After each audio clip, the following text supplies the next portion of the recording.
Yang pertama tentang talqin.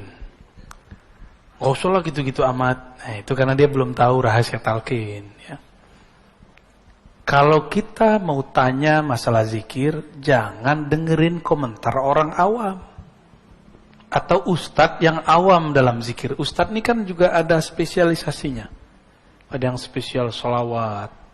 Ada maulidan mulu. Ya, talqin nggak pernah. Ada yang cuma bid'ahin talqin mulu sama sholawat. Itu ada juga. Yang ngerti talqin orang bersanad, karena talqin itu ada sanadnya kepada Rasulullah sallallahu alaihi wasallam. Dalil talqin di Quran ada, fa'lam annahu la ilaha illallah. Itu dalil talqin. Apa arti talqin? Memberi bimbingan, memberi pengajaran kepada orang mengenai hakikat la ilaha. Talqin ini ada dua, talqin ilmu, talqin zikir. Quran ada namanya metode talqin. Benar. Jadi sebenarnya kita sudah dapat talqin Quran. Kalau nggak ditalqinkan Quran oleh guru, kita nggak akan bisa baca Quran. Jadi Bapak Ibu ini dari dulu bisa baca Quran karena ditalqinkan. Talqin itu beliau baca, kita ngikut. Abatasa, kita ulang. Abatasa, itu talqin baca Quran, talqin ilmu. Ya. Atau nggak usah belajar ya. Yaudah di rumah aja, baca Iqra sendiri di rumah ya. Baca Quran sendiri di rumah. Jadi orang-orang komentar begini, dia nggak ngerti apa yang sedang dia komentari. Saya udah sering menyampaikan ini, tolong dia ingat-ingat, wala taqafu ma laysa laka bihi ilm. Surat Al-Isra. Jangan kamu komentar, jangan berpendirian terhadap hal-hal yang kamu tidak mengerti. Ilmu itu pengetahuannya sudah jelas. Ujung pangkalnya, dalilnya apa. Kalau tidak katakan, oh saya nggak mengerti talqin apa. Gitu aja. Ya. Yang kedua, di dalam hadis, ada hadis Muslim, Nabi mengatakan, laqinu mautakum la ilaha illallah. Talqinkan mauta. Apa arti mauta? 3 maknanya. Orang yang akan mati, yang sedang mati, yang sudah mati. Yang ngomong Imam Ibn Rif'ah. Diulang oleh Imam Nawawi, diulang oleh Imam Subki, diulang oleh imam setelah mereka. Ada 3 makna ya. Apa aja? Ini bakal mati nggak? Berarti wajib talqin. Yang kedua, sedang. Yang ketiga, ya, dalam riwayat Imam Ibnu Abi Syaibah, Nabi ditanya, bagaimana untuk orang hidup wahai Rasulullah? Nabi mengatakan, lebih baik. Jadi mending kita dapat talqin masa-masa hidup daripada dapat talqin nanti waktu sakarat. Siapa tahu nggak bisa dengar. Udah pernah lihat orang sakarat belum? Dia nggak bisa dengar. Dia melihat tapi bukan kita. Dia ngelihat nggak tahu kemana ngelihat. Dia ngambil nafas tapi nafasnya sudah tersengal-sengal. Apalagi dalilnya? Dalilnya banyak. Ada di riwayat Imam Ahmad, Imam Tabarani, bahwa Nabi SAW mentalkin Ubadah bin Samit, mentalkin Sayyidina Ali, mentalkin sekelompok sahabat. Ada talqin jama'i, berjamaah. Ada talqin furoda ya, sendiri-sendiri. Gak tahu nih ahwalnya datang kapan nih saya mentalkin di sini. Tapi beberapa kawan sudah ya. Karena mereka mau ngikutin baca ya Hayyu ya Qayyum setiap hari dengan jumlah yang sudah saya sebutkan ya. Mungkin pada iri kali ya, waktu saya ke Martapura langsung talqin. Antum jangan iri, itu muridnya Abah Guru Sekumpul. Itu mereka tidak pernah meninggalkan maulid setiap pekan. Sholawat terus, nggak pernah sepi dari sholawat. Itu orang-orang Banjar sana. Mereka datang dari berbagai provinsi. Itu saya talqin di tengah hutan, Pak. Itu bukan tengah kota itu. Itu wilayah. Dulu sempat konflik. Itu kan gunung emas itu. Ditutup oleh pemerintahnya. dijadiin tempat zikir. Canggih nggak tuh? Tadinya orang pada eksploitasi alam. Ngapain mereka di situ? Tambang. Kalau tanah udah ditambang, hancur nggak? Bapak pergi ke Bangka. Itu tambang-tambang pribadi. Waduh, kalau kita naik, udah kayak orang Kudisan itu pulau. Ya mohon maaf orang Bangka ya. Itu harus dibenerin tuh. Gimana cara benerinnya saya nggak tahu. Ditutup. Nah kemarin kita buat zikir, saya tadinya nggak tahu, tapi ketika datang kok udaranya enak, masih banyak kunang-kunang, tahu kunang-kunang?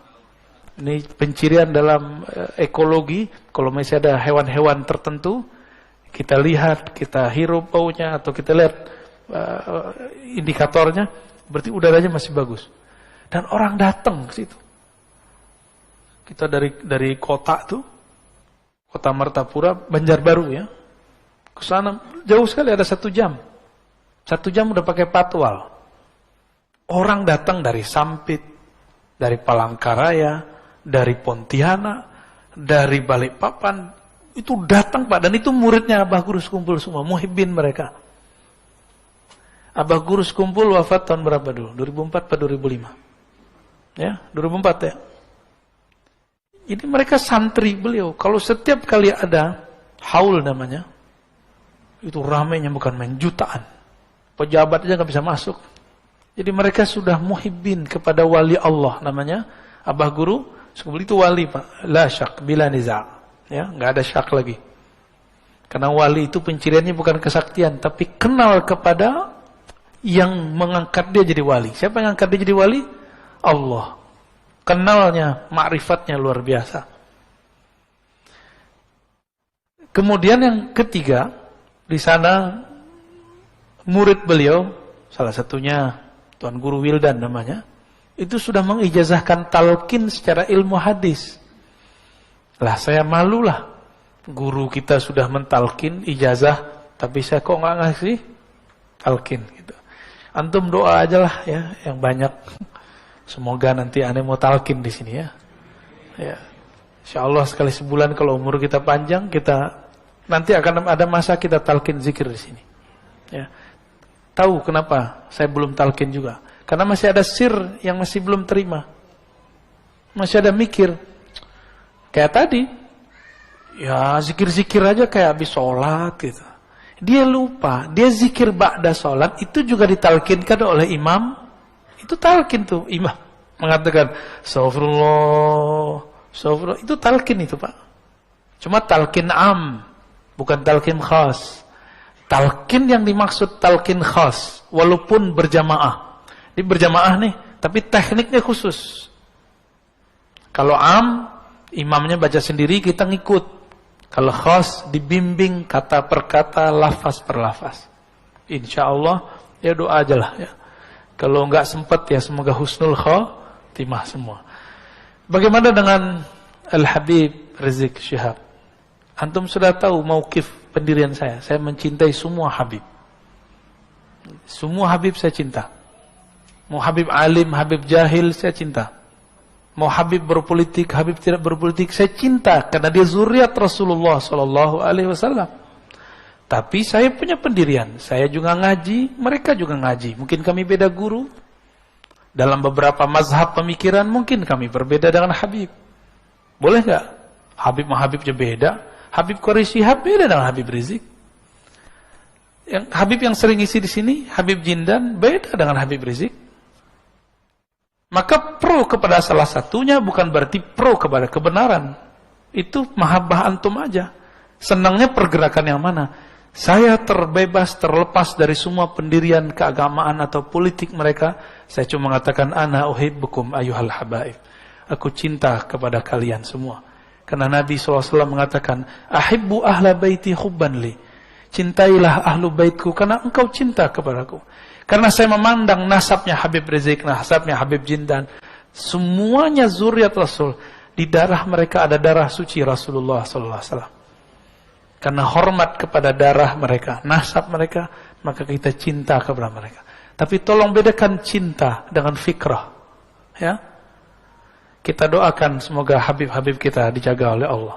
Dalam perbedaan mereka, dalam perseteruan mereka. Semoga Allah tetap merahmati kita semua. Negeri ini kalau nggak ada habaib, nggak ada Islam.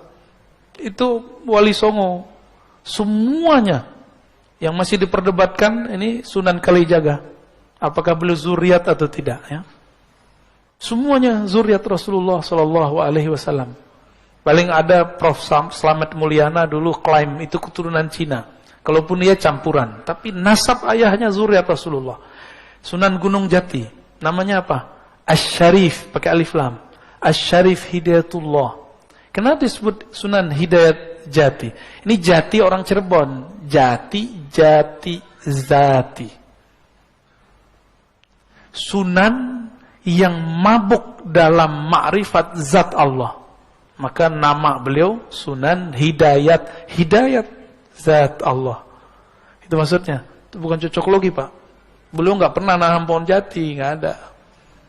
Salah paham itu, ya. Nama asli beliau Asy-Syarif Hidayatullah. Asy-Syarif keturunan Hasan. Ada Syekh Jumadil Kubra, ada Maulana Malik Ibrahim, ada Maulana Ibrahim As-Samarkandi. Itu Ibrahim aja ada dua. Di Tuban itu ada namanya Maulana Ibrahim As-Samarkandi.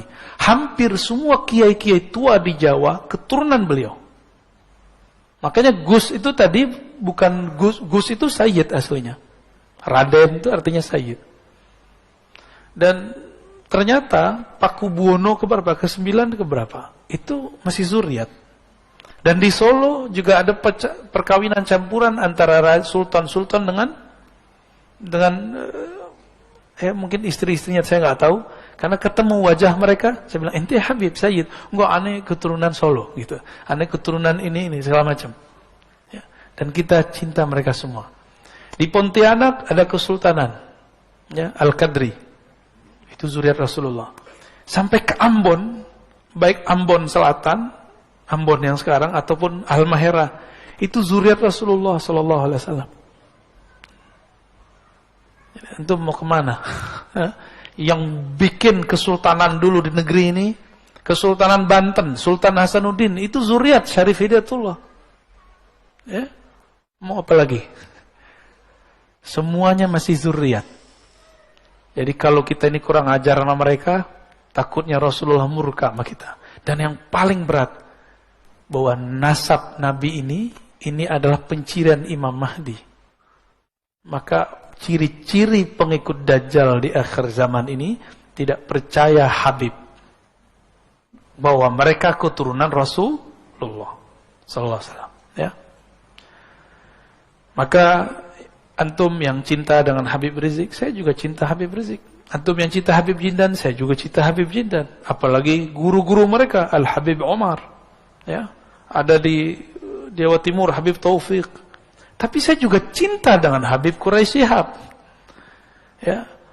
Terus tiba-tiba orang kayak antum yang enggak kuliah S1, S2, S3 tafsir seperti beliau, berani mengomentari tafsirnya. Ngaca dulu. Yang paling lucu LC baru S1 berani komentarin profesor doktor. Pak Quraisy Shihab itu S1, S2, S3-nya tafsir. Penafsiran dia yang sekarang itu hasil dia ngaji di Al-Azhar. Jika berbeda, cukup katakan, oh saya kurang cenderung kepada tafsir Pak Quraisy, saya senangnya tafsir Fulan, gak apa-apa. Tapi jangan menghujat, sok-sok pinter, ya. Nanti dihisap semua loh, hati-hati. Dulu saya begitu, Pak. Dulu saya termasuk yang menghina Quraisy Shihab. Saya dulu menghina beliau. Ternyata kualat. Disuruh jadi host, jadi MC. Waktu seminar, di situ kita kenal beliau, masya Allah orangnya tawadhu sekali, sangat-sangat tawadhu. Ya, negeri ini dibangun dulu beberapa persennya oleh zuriat Rasulullah SAW. Maka kalau sekarang mereka berbeda, ya karena memang dari dulu mereka berbeda. Kita doakan Habib Rizik, semoga Allah jaga dia, semoga beliau segera keluar, semoga nanti tambah adem, ya, semoga nanti para Habib kita pergerakannya bertambah mesra. Amin ya rabbal. Untuk para habaib, mari kita bacakan Al-Fatihah.